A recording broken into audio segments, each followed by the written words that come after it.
Greetings, film freaks. We are the Podcorn Kernels. Join us as we discuss the hard and often indigestible truths that are at the center of the fluffy and delicious world of cinema. Season 2.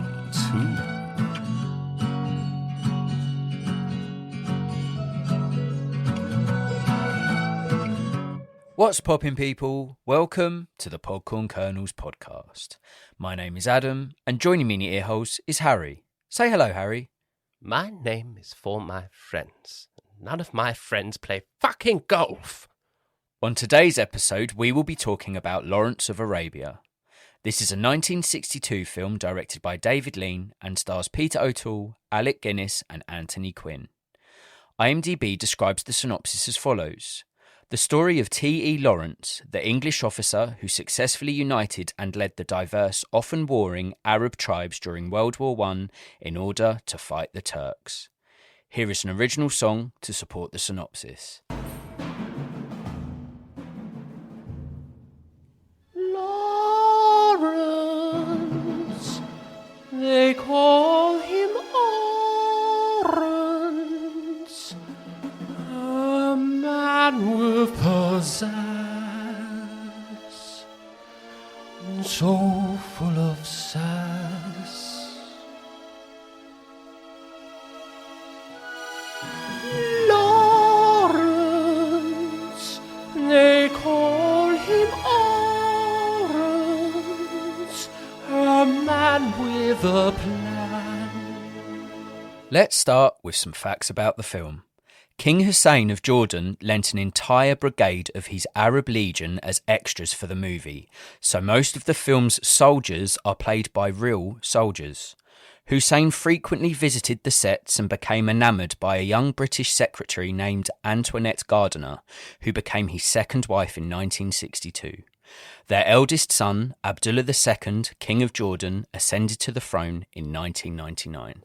Love through film.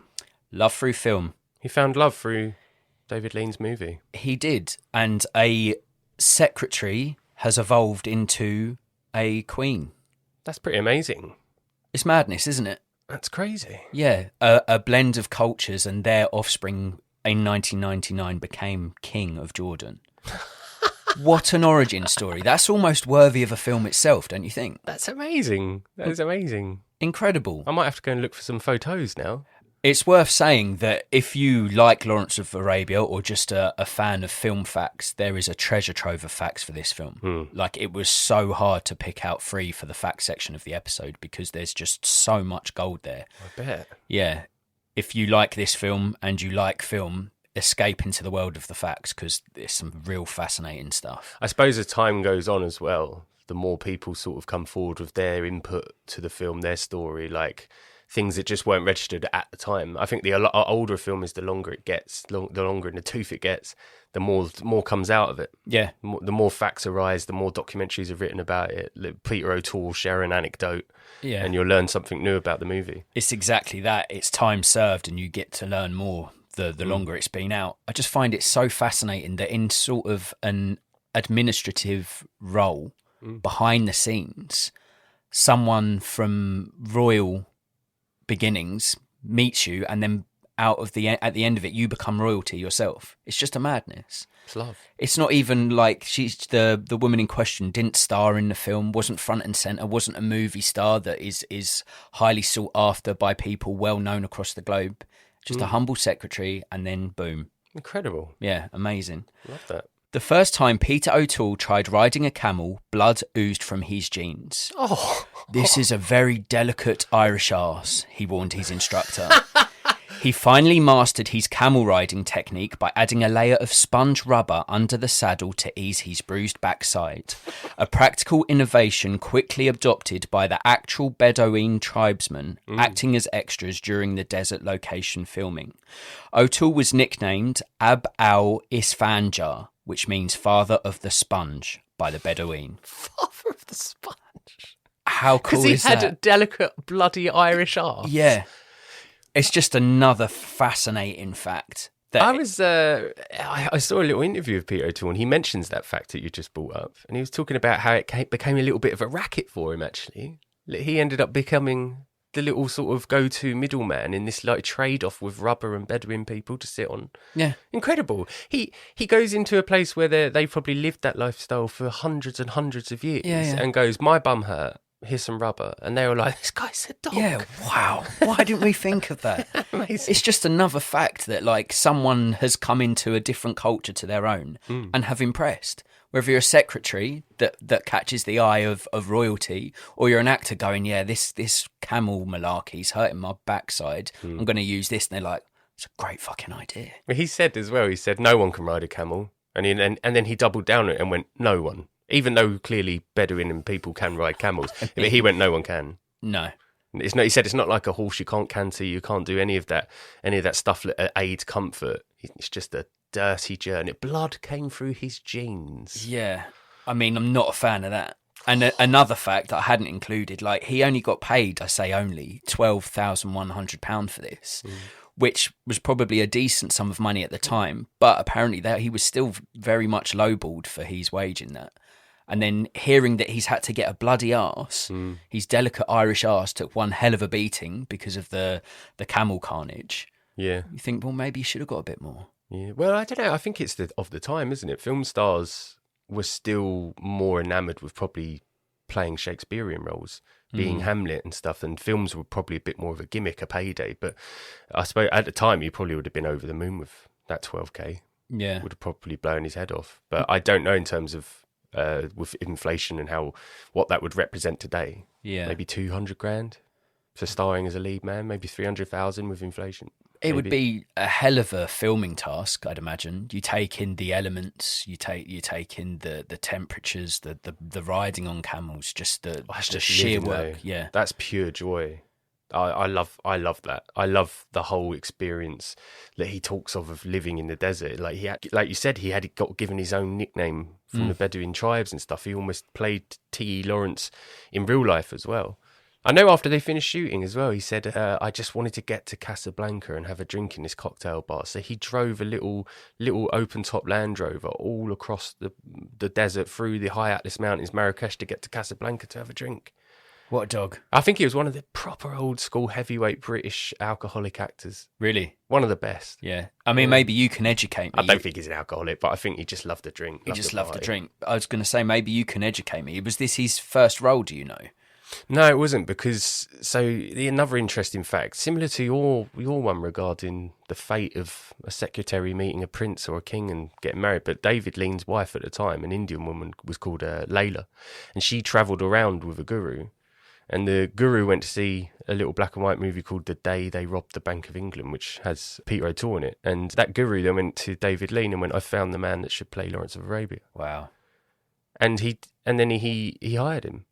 But Peter O'Toole said, "Oh no, your producer's Sam Spiegel. He hates me. I played a trick on him once, but doesn't elaborate on it." Oh, I really want to know what that trick is. Yeah. But yeah, so apparently the insight, the fate of a guru following around David Lean's wife said that's the man who should play T.E. Lawrence. It's so...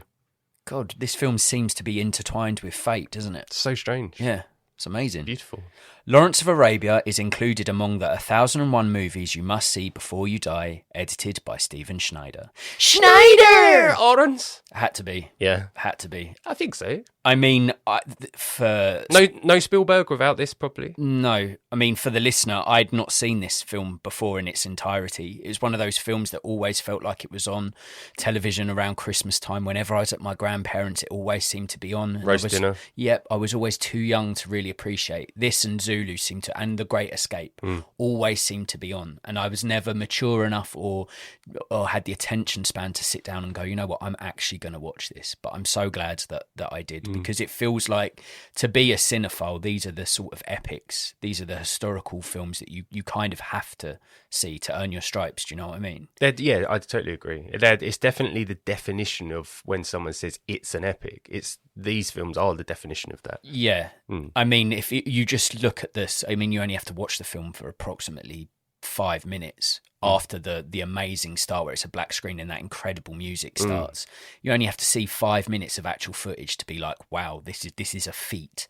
Like even now, like the location, shooting, the extras, the outfits, makeup, all of it just equates to an epic. The undertaking of it all must have been so massive, so vast, that I think, if you had said to me before this episode, do you think it would be in Schneider's 1001? I'd be like, of course, it has to be. Yeah.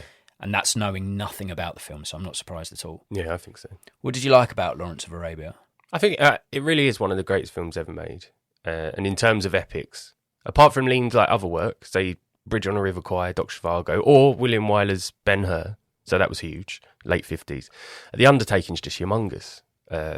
I look at it, I hear and see early Spielberg, and obviously I knowing that chronologically Spielberg came after the fact, but growing up more with Spielberg's early work, like E.T. and Close Encounters of the Third Kind, it just felt magical, riveting. The film, like I just said, it epitomises the expression, it's an epic. Yeah. And I think we spoke about this in the pub quite recently, that Ridley Scott might be the only modern director since that took on anything of that size with Gladiator. Yeah. In my lifetime.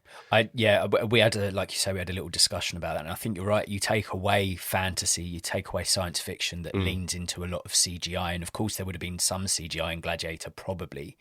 Maybe, but not a lot. I mean, actually thinking about it, as I say that, there's not a scene or an element where I could think that's CGI, so maybe not. I think they used real lions and tigers as well, but they did some trickery with glass and stuff, I think, or like restraints. I can't recall.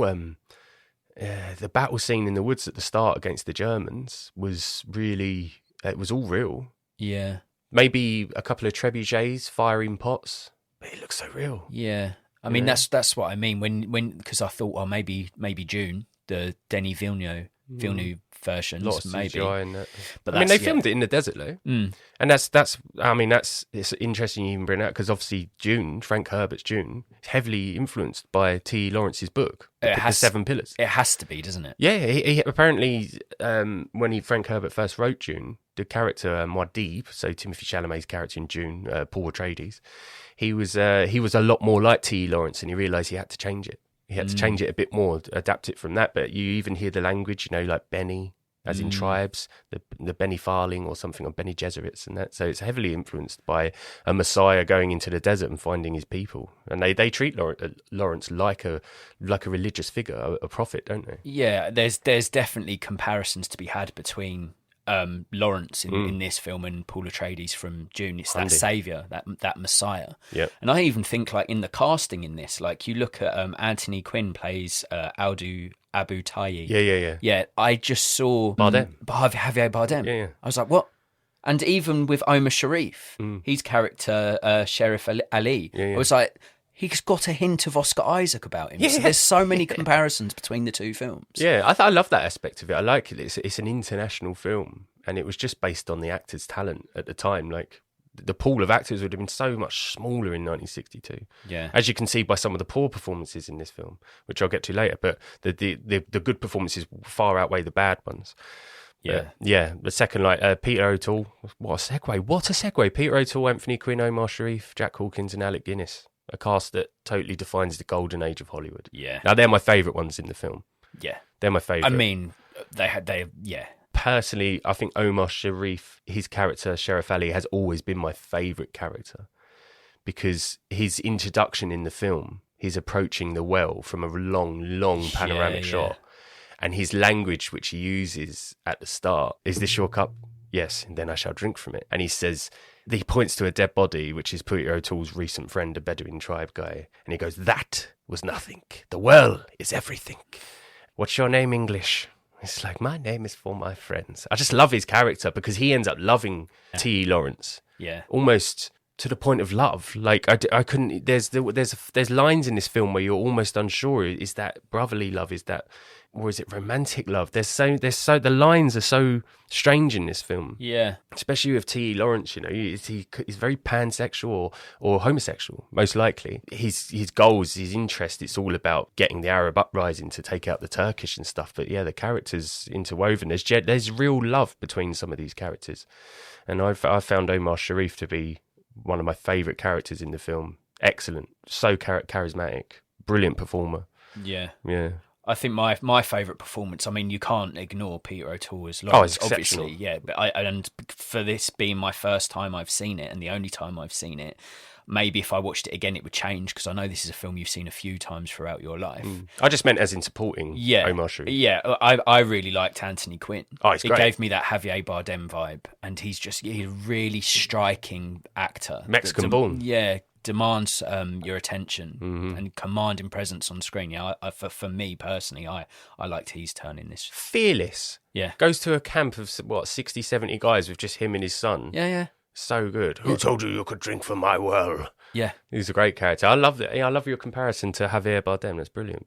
Any more likes for me? Yeah, man. Maurice Jarre's score is nothing short of timeless. Yeah.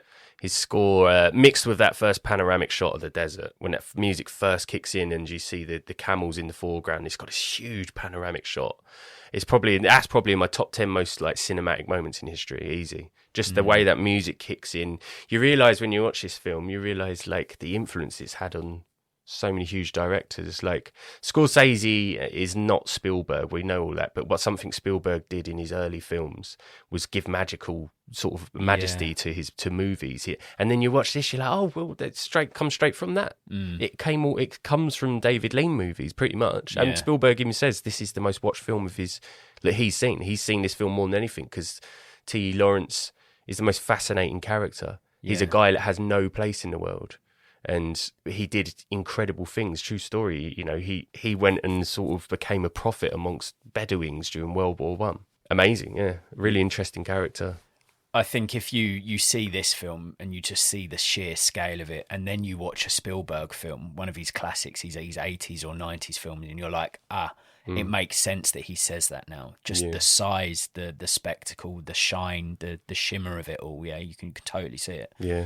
Indiana Jones and E.T. and Close Encounters of the Third Kind, Jaws. It's really obvious when you see it. It's like recently I watched Blowout, the Brian De Palma film, and I'd never really watched a Tarantino favourite apart from The Good, the Bad, the Ugly, and I watched Blowout and I'm like, oh my God, I'm like 17-year-old Tarantino seeing something influence me. Yeah.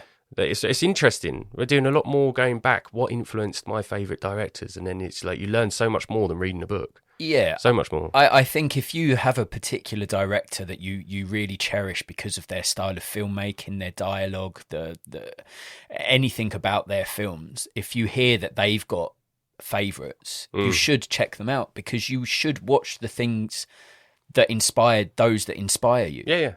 Of course. And like you, I've done that after reading Tarantino's book, Cinema Speculation. I've done a deep dive on the films that he's recommended. And they haven't all worked for me, but I'm not a 16-year-old in 70s America watching it for the very first time on a big screen. So it's going to be some elements of it being lost in translation. Well, you're doing it for to educate yourself. Of course, yeah. And that's when it's quite exciting. There's a lot more purpose in watching a film when you're trying to educate yourself on someone's filmography. Well, if you're watching a film that someone you loves, then you can be like, oh, that's why he did this. Oh, you can see why he made this film. Or, oh, that's why he writes the dialogue like that. That's why he uses that music for his soundtrack. Yeah, it's all fascinating stuff.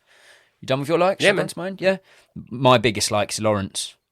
Peter O'Toole's Lawrence is a fabulous, flamboyant and sassy individual who is camp as he is courageous.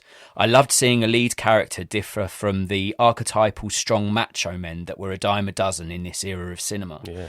Lawrence is so lovably unique, and I really warmed to a character who was so eccentric yet so effective in his liberating pursuits.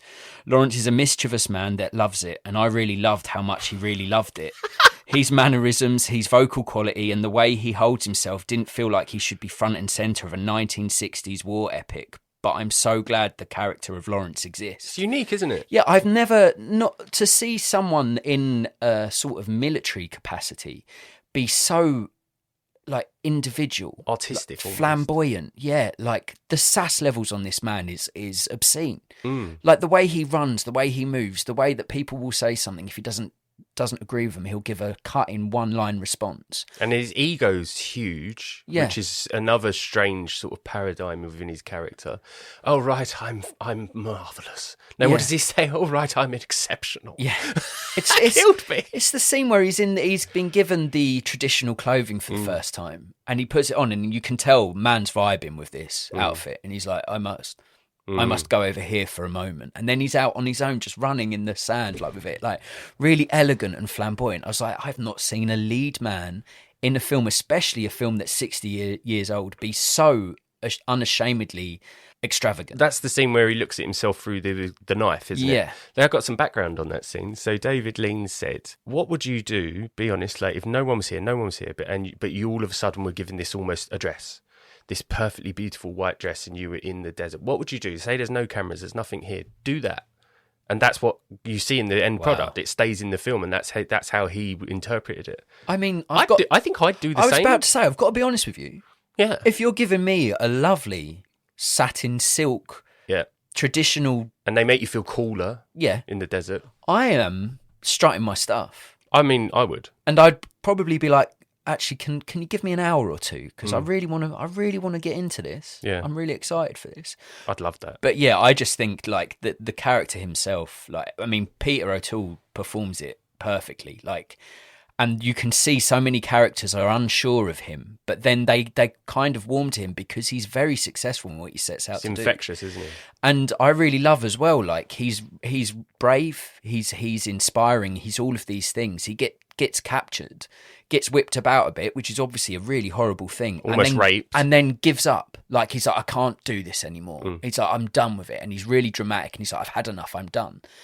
That's quite a rare thing to see. Normally, you see the person get captured. Revenge. Not speak, do whatever, like stay strong, stiff upper lip, come back, go and fight him, gets the vengeance, whatever. He was ready to throw it all away, give it all up, and then he had a turn of decision and decides to go back and pursue what it is he's pursuing. To finish it. But for me, such a like layered character from such a long time ago was something that really was quite fascinating. Yeah, I found it quite, for its time, I found it quite brave that he admits to an officer in the film he had to kill a man that he saved from crossing one of the deserts, and he ended up having to kill him.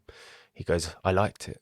I didn't like the way that I liked it, and that's rare. That's very rare for a 60s film. You'd have no one admit that in a 50s World War II film. No. So it was quite huge. Especially that person admitting it is the protagonist. He's the person you're rooting for. It's not, you'd see it if he was a villain or a killer or something, and admitting it maybe, but not when he's like your chief dude. Worst thing is, after he says, I liked it, if you rewind the film and watch it, that bit again where the guy's moving on the floor, because you could tell, because Peter O'Toole keeps moving his gun while he's shooting. So he's like, go on, have it. Yeah, fucking it's a horrible scene. Yeah, no, I think, it is a timeless performance of a really interesting character. I also love that it's impressive in scale and ingenious in spectacle.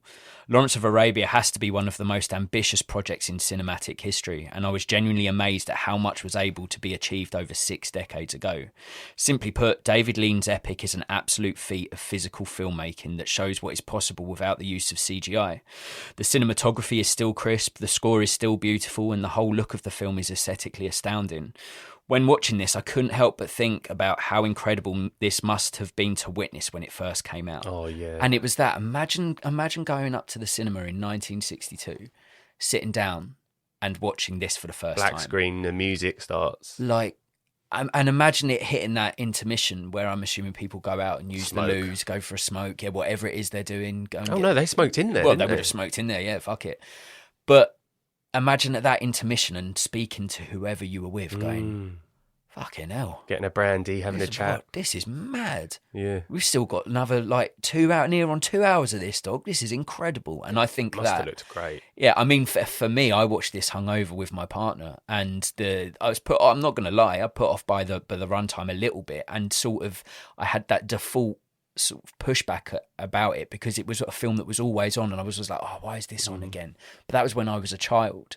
So watching this, it did open my eyes up to how quality this is in terms of a filmmaking pursuit, and how magical it must have been to watch way back when. What runtime do you think we watched? Because there was 4 runtimes since its first release.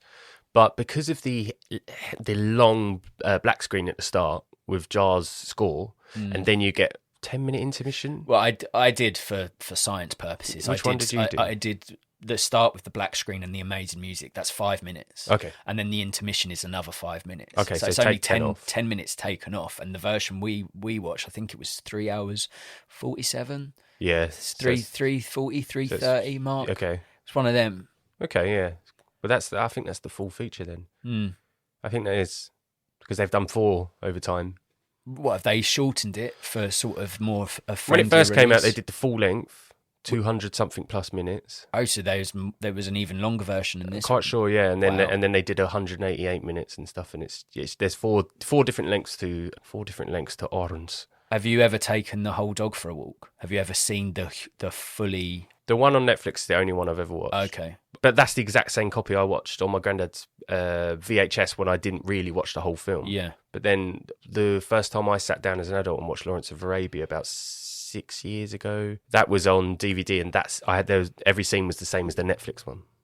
But I didn't know there was more than bloody 4 editions. I didn't even know about the Blade Runner cut where Harrison Ford's got a voiceover, and I hate that version. Yeah. And I was devastated that that's the one you might have seen because voiceover killed that.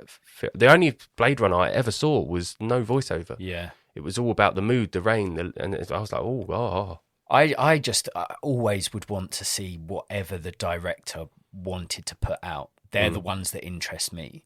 I mean, I've not the fucking 4-hour Snyder cut of the Justice League. Oh. I'd rather stab myself in the eye with a foot. Has he done anything good? That Rebel Moon was shocking. 300, which Well, is all right. Enjoyable action. He's the man. The man knows how to do some good visual storytelling, but I think Slow it motion. ends there. Yeah, he's obsessed with slow motion. I liked him when I was a lot younger. Then, as I've got older, I was like, he needs to stop. I'm getting older too. Yeah. Another thing I liked about it: big things have small beginnings. This short statement from the sassy saviour really sat with me. I think about the small beginnings of this very podcast, a conversation with a pint about 4 years ago, and I reflect on how far we have come.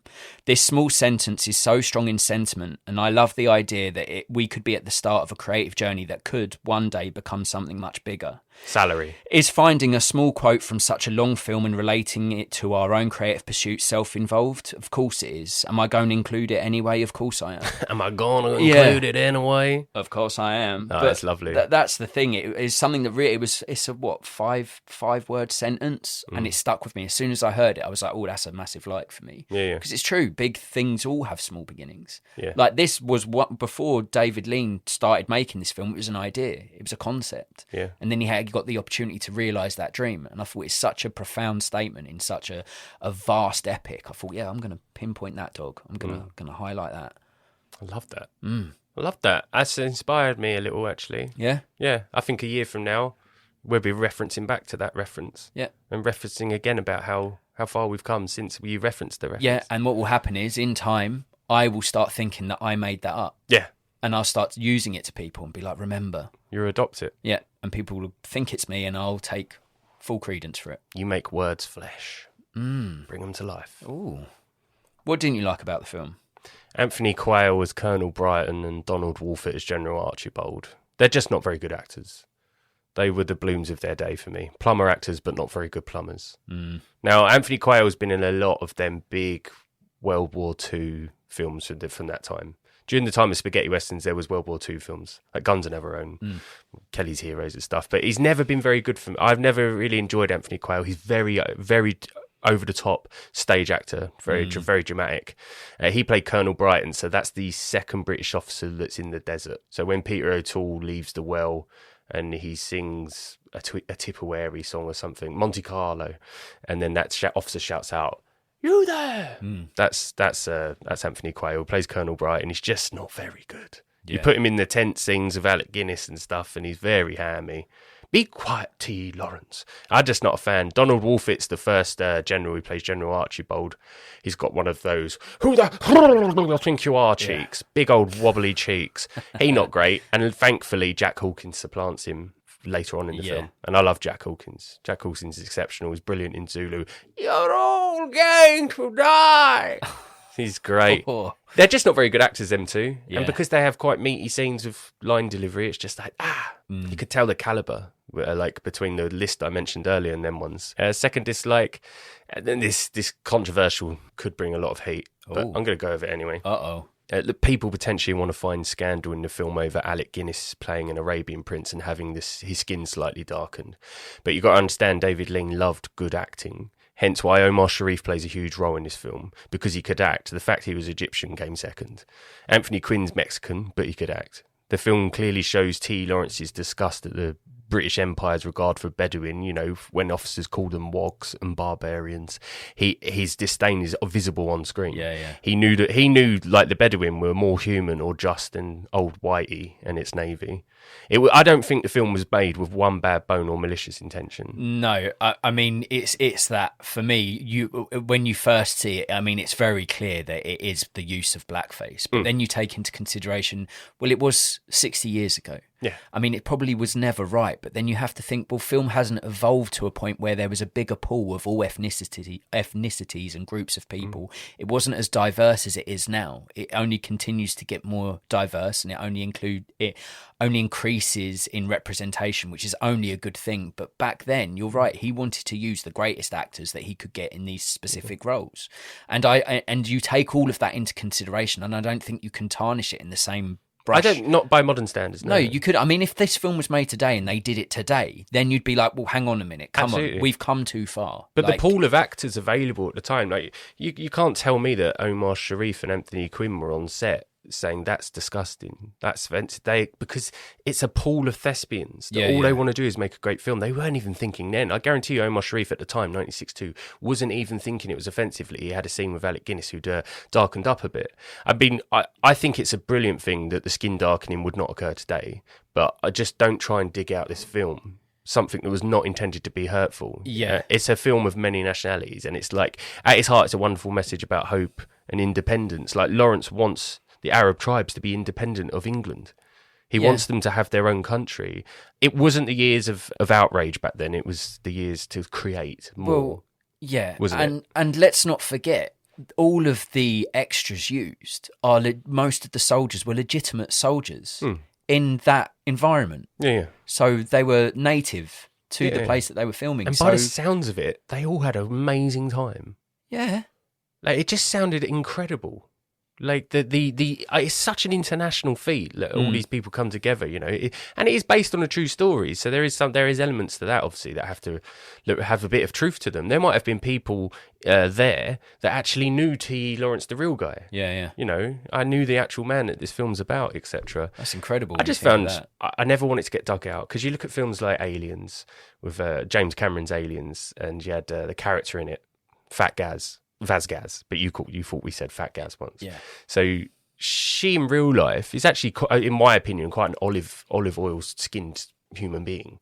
But they darkened her up a bit, made her a bit more Mexican to match like that Vazgaz sound, more Latino. And it's got a disclaimer at the start of it now. Does it really? It's got a disclaimer saying like, we don't agree with certain things that happened in this film about race and stuff, or cultural appropriation or whatever it is. And I just thought, fucking hell, like, that's a bit much. If it was never done with the intention to hurt or inflame or make less of a group of people or a specific person, if it wasn't with malice and it wasn't ill thought out, I don't think you should go back and reprimand something that is so long in the tooth.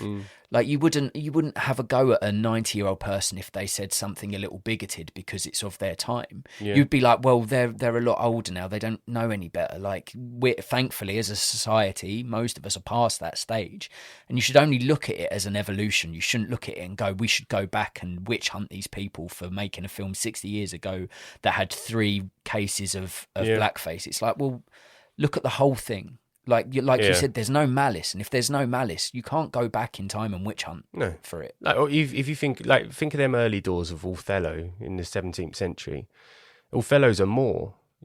He's a black character, and he's the lead in a Shakespearean Elizabethan play. And they would have black-faced up white actors to play him, but they weren't thinking this is to be offensive. They were thinking, we're telling this story. Let's give it an element of realism, say darken their skin. God, I think even Laurence Olivier did it for a film version of Othello. I think he did. like genuine. Like it's brilliant where beyond that, the world of acting is a global thing now. There's a pool of actors you can take from. There is really no excuse ever now to ever do it again. It can't happen now. No, it can't happen I now. mean, even ironically in Tropic Thunder, there's people gunning for that. And it's like, but that's laughing at the thing. That's making fun of it. That's highlighting the fact that we have moved past it and like how it shouldn't have ever really been acceptable. But it was back in the day because that's what they had to work with. They didn't necessarily have the resources or funds to try and find a native individual to represent the character on screen. So they did what they could with the best acting talents that they had. Yeah. It wouldn't ever have been a topic on the table. It never would have been a conversation back then. Yeah. Ever. No, that's I'll give you that dislike. Yeah. Yeah. Any more for me? That's it, man. Just the one? That's it. That's no, good. I had two. Anthony Quayle. Yeah, just the two. Yeah, just two. Just the two. That's good. Yeah. Well, my big dislike, and I know this is going to rile ye up to wrong way, my sweet father, son. And let me finish before you go for my throat. But Lawrence of Arabia is too long. I wasn't going to say it as it might lessen my credibility as a cinephile, but I have to be honest to both myself, to you, and to our incredible audience. Lawrence of Arabia feels an hour too long. Don't get me wrong, I am so happy I watched this. It was the perfect hangover movie, and I loved escaping into an elite epic. This being said, after 2.5 hours, I started to get a little fidgety. It is undeniably a good film, but I would have enjoyed it even more if it was just a little shorter. And I'm sorry. This is my truth. At nearly 4 hours long, this is almost half a working day, and that last act/hour did feel a little bit like work. How long Oppenheimer? Well, I struggled with the runtime of Oppenheimer. Yeah, I know. That's what I'm saying. You've got nothing to apologise for because we both said we think Killers of Flower Moon's a bit too long. Yes. The Irishman, even though fully enjoyed, could be considered too long. Yeah, I think I've learned, and it is something I have evolved into. There was a time, and I'm almost ashamed to say it, if a film was over 2 hours long, I'd be a bit like, oh, come on, what are you doing? I have learned to love a film that's 2.5, 3 hours long. Sometimes, though, I think if a film has to be doing, I enjoyed all of my time with this film. I felt it educational as well as entertaining. There's so many elements of it that I really loved, and I'm so glad I can finally tick it off my film watching bucket list. But I couldn't help but think, like, it got to a point, I had breakfast before the film started, then I paused it because I was like, it's going to be finished soon. And then I was like, oh God, I've still got another like an hour and a half or whatever. And see, if I'm fully enjoying it, I don't feel the runtime. So I didn't feel the runtime in The Irishman. I could tell it was long. But I fully enjoyed it. I felt the time in Flower Moon. I felt the time in Oppenheimer. I didn't feel it in Lawrence only because I think I just fascinated so much with it. But my favourite parts are in the desert. Yeah. When he's back with the office and stuff, I'm always like, I miss the desert. Yeah. So maybe I think that's probably you've probably summarised it better than I did there. It's that when he's out doing flamboyant desert stuff, I'm like, yeah, Lawrence, go and get it, yeah. But yeah, when he's gone back to base and such, it's just a bit like, oh, get him out, absolutely, get him back in the desert. That's fair, man. Yeah, and another thing, a dislike, it's about your friend Anthony Quayle again, but Anthony Quayle sounds like Matt Berry. As soon as Mr. Quayle spoke as Colonel Brighton, my partner pointed out he sounds like our sweet cheese, Mr. Matt Berry. Once she said it, I couldn't unhear it. It was a mild distraction, but it was a fun one. Fire the nuclear weapons. But as soon as my partner said it, I was a little bit annoyed at her because I was like, I wanted to be the one that made that. Yeah, I wanted to be the one that said that to you because that's funny and correct. And I was like, but and then from that moment on, every time he spoke within the film, I didn't even notice that it was a bad performance because I was just like, I was sort of evaluating how similar he was to Matt Berry. Well, that's it then, because Matt Berry Matt Berry came from the Garth Marenghi's Dark Place, a show purposely made to be bad. So the reason you see it is because Anthony Quayle is quite a poor movie actor. Might have been a good stage actor, but he's quite a poor movie actor. So when you see Matt Berry walk into a shop for almost anything he does, that's probably why she saw the likeness. I agree, that's awesome. Well, Matt Berry is an actor that's deliberately over the top, isn't he? Like, he's got an amazing vocal quality, and he uses that to within an inch of its life to do whatever he has to do. Be a vampire.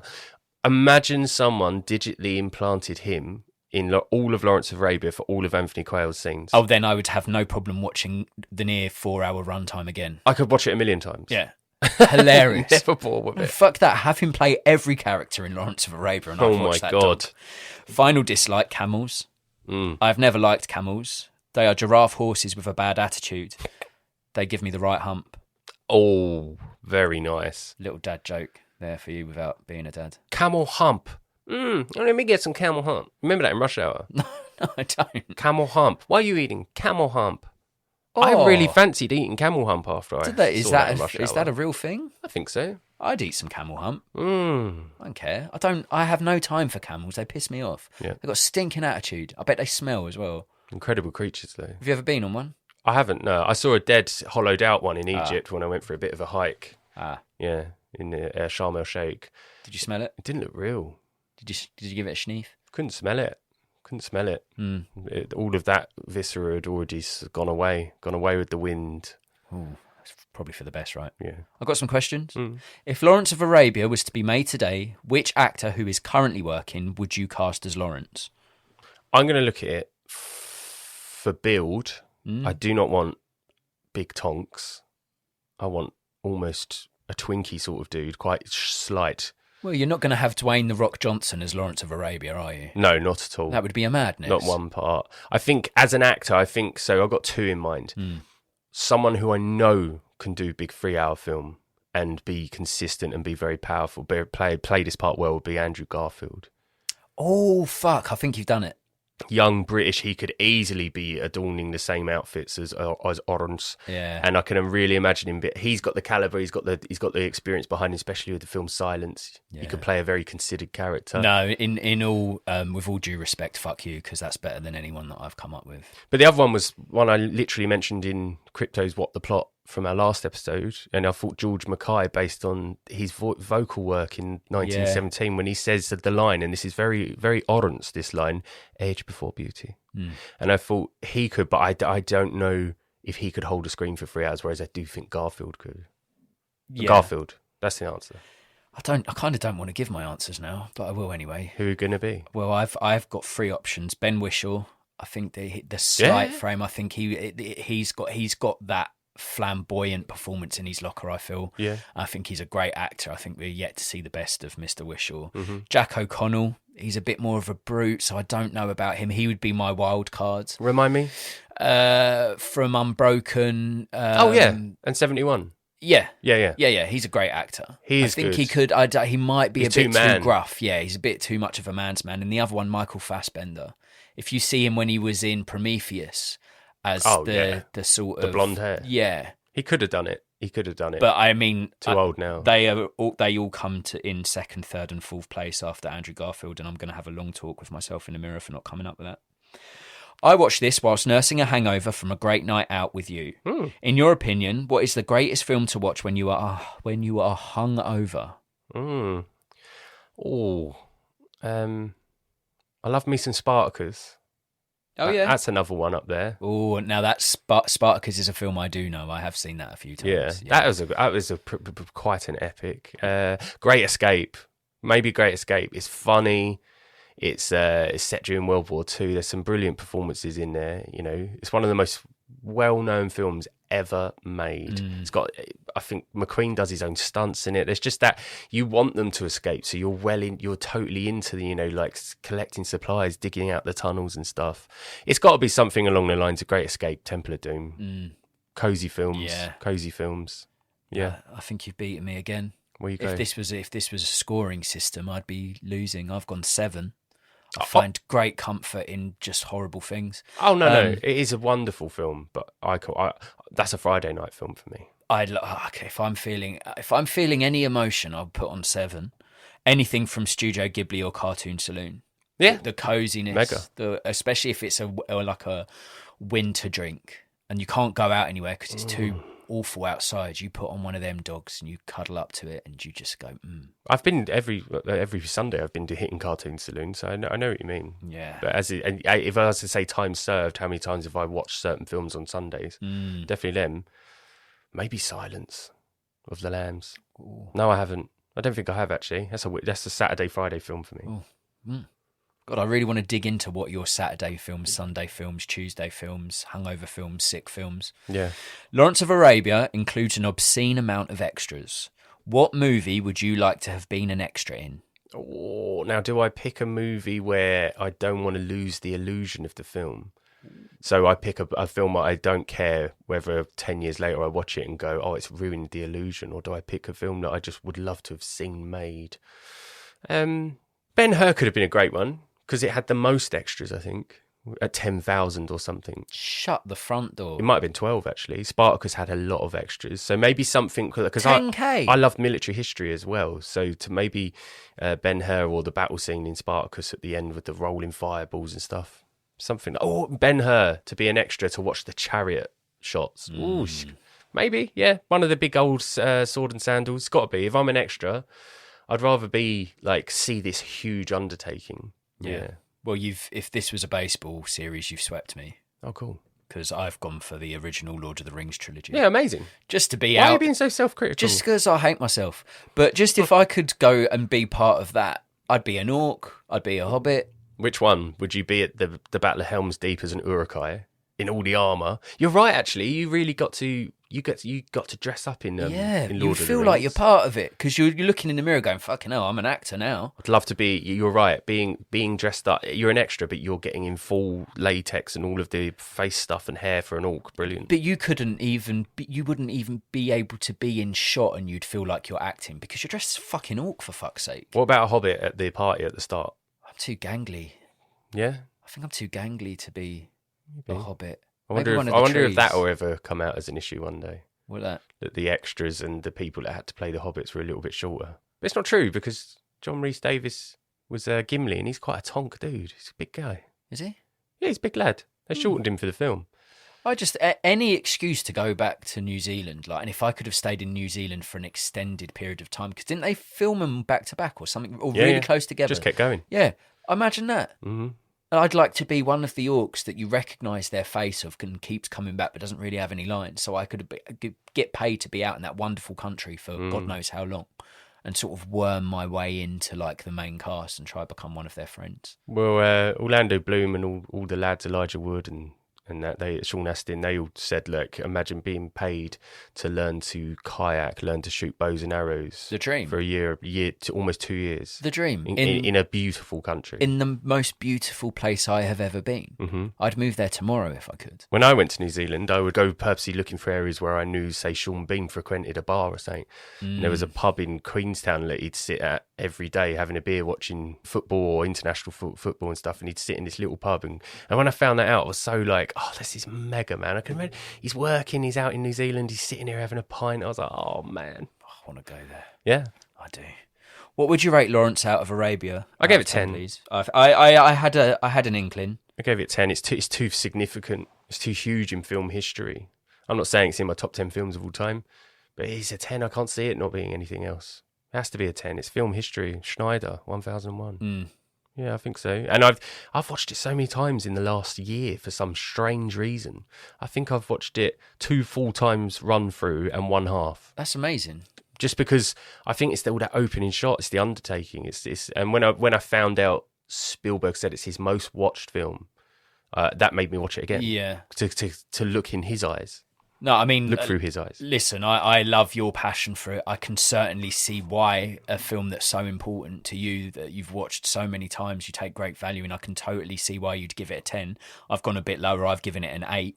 I mean, it's the first time I've ever seen it with adult eyes all the way through. Amazing. Maybe I'd revisit. I'm not sure, but I do. There's so much, like you say, you can't be a film fan and not be totally of enamored by the filmmaking process as it is as a piece. Everything they achieved, incredible, amazing, and it's 60 years old. Wow. It's fair to say with you, I knew all of that going in because I was like, if you look at our film history, at the time when Spielberg was starting out and stuff, you had like Taxi Driver, and you loved your psychological thrillers, your crime films. So it makes total sense, Whereas I was like, I grew up to older brothers that were like, it was Jaws and E.T.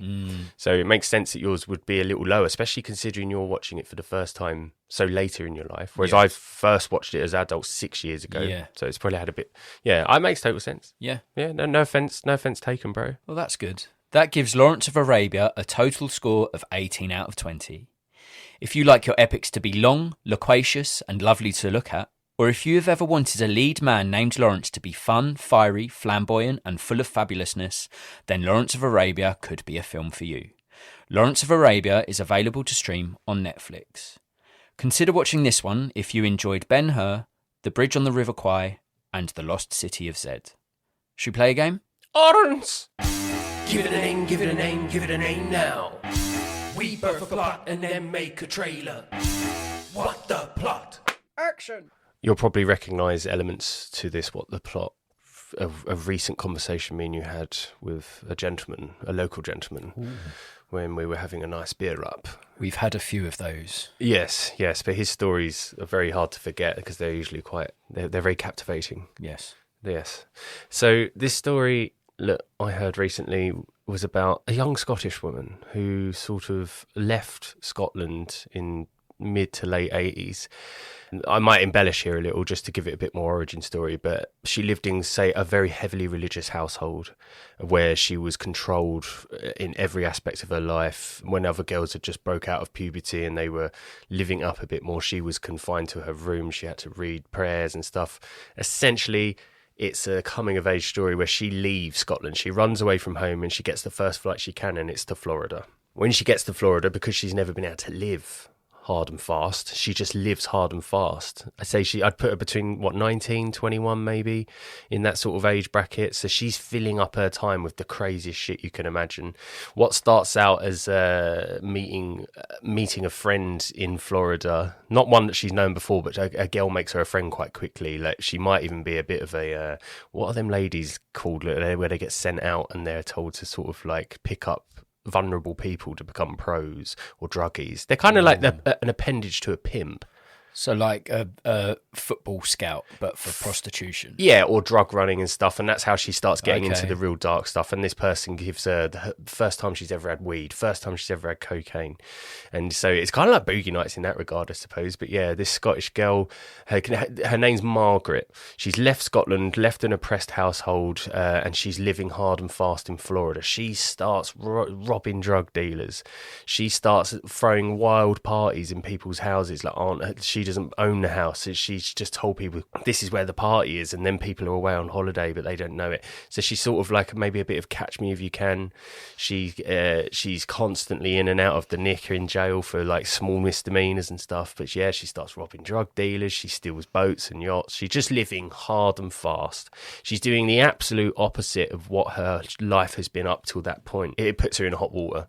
She has way too many hit and runs with the cocaine and stuff. Like, a guy given a baggie, she runs off up the street, and this time they messed with the wrong drug dealers, and she gets pulled into a room. She gets tortured a bit, knocked around, potentially, sexually abused, and you see the sort of rise and fall of what it's like to maybe live an oppressed life. So then you live too hard and fast, you go too into it. It's almost like an aging disease. It's almost like I'm trying to fit all of this in real quick because I'm living life, and it goes a bit too far.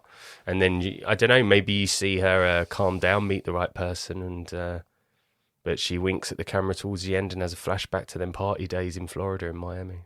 Yeah, little origin story, lots of drugs, lots of fast cars, and the fact that it's a Scottish, like, Protestant or Catholic girl that's gone to America, almost like a modern day emigration story. Yeah, no, I like that. And I know the story you speak of. You've done it justice. It's your classic going for a restriction leads to rebellion, isn't it? If you're someone who's under the ruling of people that are like, you have to do this, you have to do this, not in this house, you can't go and enjoy yourself, you can't go and explore. Don't look at boys. Yeah, you got to live by these rules, and that always ends with someone going, you know what? I'm my own person now. All the things you said I can't do, I want to go and do. So it speaks to that. I see this as a comedy / drama, as you say, coming of age story, and definitely one I'd be interested in watching. In terms of casting, I heard Scottish woman, and to be frank, I couldn't think of any off the top of my head, but a very charming Scottish actress is Karen Gillan, played Nebula in Guardians of the Galaxy. I think she's great. I saw her in a small independent film a couple of years back. I think it's called The Jewel, something like that, where she played sort of the same character but in two different ways, sort of thing. Really interesting. She's in Jumanji as well. Yes, of course. Yeah, she's great in that. Yeah, really good young actress, and I think she could play sort of start off playing a 19, 20-year-old. She's still got her youth, but you could see her aged up a bit as she gets older and experienced. If you're not married, you pretty much lived at home regardless of, in the 80s was probably the last of that sort of generation, but you wouldn't leave home if you weren't married. No, of course. Most likely. And I see her maybe stealing funds from her family as that sort of initial spark of rebellion, and that's what sort of triggers it. She gets on a plane and she gets a real buzz of doing the things she isn't supposed to do. She almost becomes addicted to that. She goes over to the States where it's a little bit more liberal than what she's used to. She starts drinking alcohol. She starts partying. She starts risk-taking. She starts being a little bit more promiscuous because she's not under the shackles of a religion or her parents. So really interesting. I've got true story. Well, I have direct experience with that as well because my mum's side of the family are all Jehovah's Witnesses. So I've got cousins. So I had two uncles, two aunties, and all of their kids. One of them was always that child. One of them always went to prison. Ran away from home, got into drugs because of the oppression. And there was always the star child and it was always the eldest that stayed in the religion. It was almost like Prince William, he's always been the better behaved out of him and Harry, because he has the inheritance or the expectation. You're the firstborn. So I've got cousins, the secondborns have all been wrong-uns because they come from quite an oppressive religion. Yeah. So it's like, I mean, it's a million stories, millions of people's stories. I mean, I'm not a parent. I am a son, and I know that like when you're younger, if you want to do something because it's exciting to you, the idea of it is something you want to explore. You want to broaden your horizons. You want to go to that gig. You want to go to that party. You want to meet up with that interesting person. You want to do these things. You want to buy the latest trainers. You want to do whatever it is. If you're repressed, you can bet your bottom dollar as soon as you're in a position where you can sort of release yourself from that repression, you're gonna do it. Yeah, because if you don't do it incrementally, so a small thing, can I go to my friend's house after school? And it's a straight out no.